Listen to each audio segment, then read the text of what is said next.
Well, I'm going to be working on tightening everything up and doing setting up brakes on this today. Might change sprocket on the motor. Put that one in slightly bigger. Give it a little more speed, a little less torque. Other than that, we got a second patient in here today. This one, well, for the age of the machine, it's a 2000 model. It's being 2024. She is twice the age of her owner and rider. And after 24 years, the motor finally died. So, we're going to replace it. Well, the young lady who rides this beast is going to replace the motor. Possibly the controller. Probably the throttle.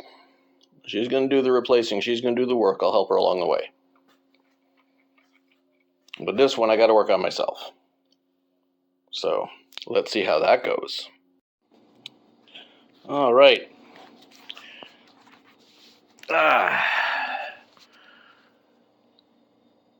Move the back axle back by about 1/8 of an inch. Tighten this chain.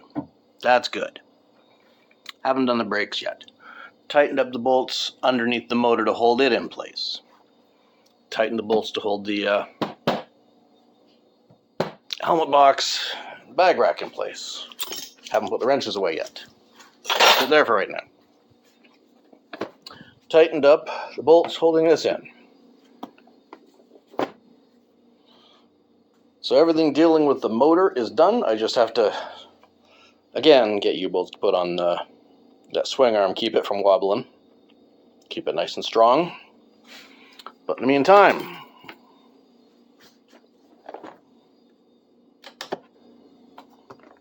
we got power. Once again, we in no way, shape, or form have an accurate speedometer, but as you can see, it's moving, but it's still reading 0. And we spin it up to speed.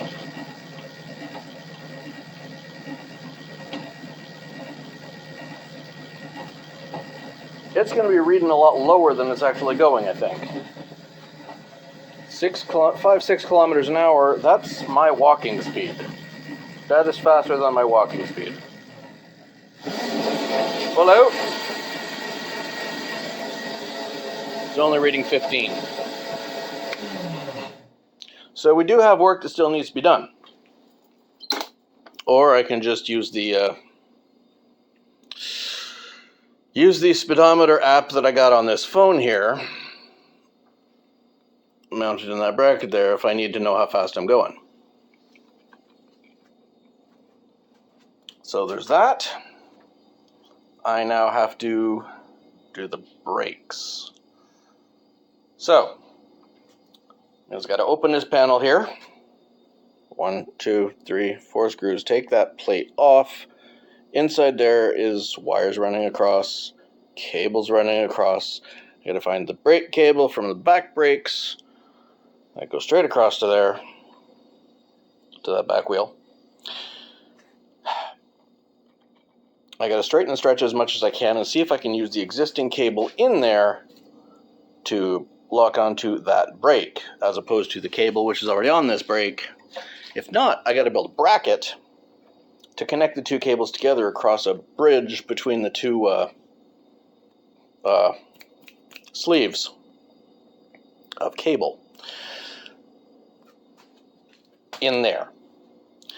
Either way, I've got to go in there to do it. So I'll let you know when that's done. Okay. Opened it up. Pulled the brake cable, the existing brake cable on the bike, as far as we could, as straight as we could, to where it needs to go. It is, in fact, long enough. Now, I have to start cutting. Now, if I can move this lever this way, by doing that and shifting over a touch, that might aid a great deal in the situation. I'm not sure I can do that. option. Get the Dremel out. Cut this about there, just deep enough to take the casing off, the sleeve. Cut this right there. That'll hang out the end here. It'll fit where it goes. Well, right on my thumbnail there, just after that first little knob that holds everything together. That way, it's not going to fray. It'll go through and hook in. I can bolt it together right there as it is. And, yeah. Then I'll have back brakes. Then the only thing I need is the couple of U-bolts to tighten this up. I did tighten this up a touch. And it seems to have helped a great deal, but I'm not going to take a chance at riding it when I could just, the frame could just bend itself out of the way at any given moment. So, I'll get out the angle grinder, or the Dremel, or, something that'll cut at high speed. And I'll try and very carefully skin that little bugger. And let you know how it goes. Alright. Brakes are modified, attached, assembled, working.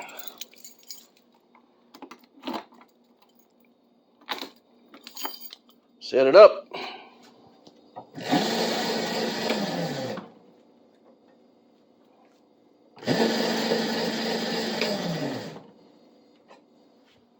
Brakes work. Brake lights work. To quote the great Canadian comedy duo Bowser and Blue, right fuck? Right fuck. Okay, so this is the, this with a lock washer, a couple lock washers, a couple flat washers to hold it all on, is the last thing I need. A pair of these on each side. I already put one pair on. It's going to be ugly as sin. It's to help reinforce that little joint there where it should be welded. I'm not paying fucking I'm not paying $150 to spend 2 minutes welding.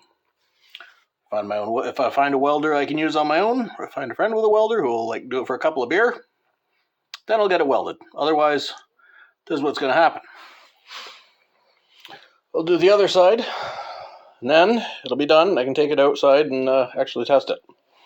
I mean, I can turn it on and run it now as it is, and it's fine, but I don't trust myself to sit on it, to put weight on the frame, until such point as that's a little bit better reinforced. So, the U-bolts it is. Okay, let's see how it works.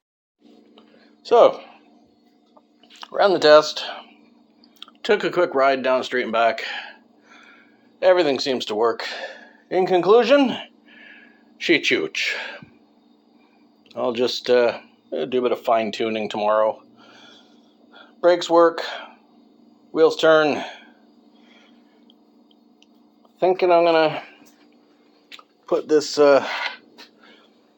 faster sprocket on the front, on the motor itself. Just, personal choice. I'd like to go a little faster. But, like I said, she Chooch, she done.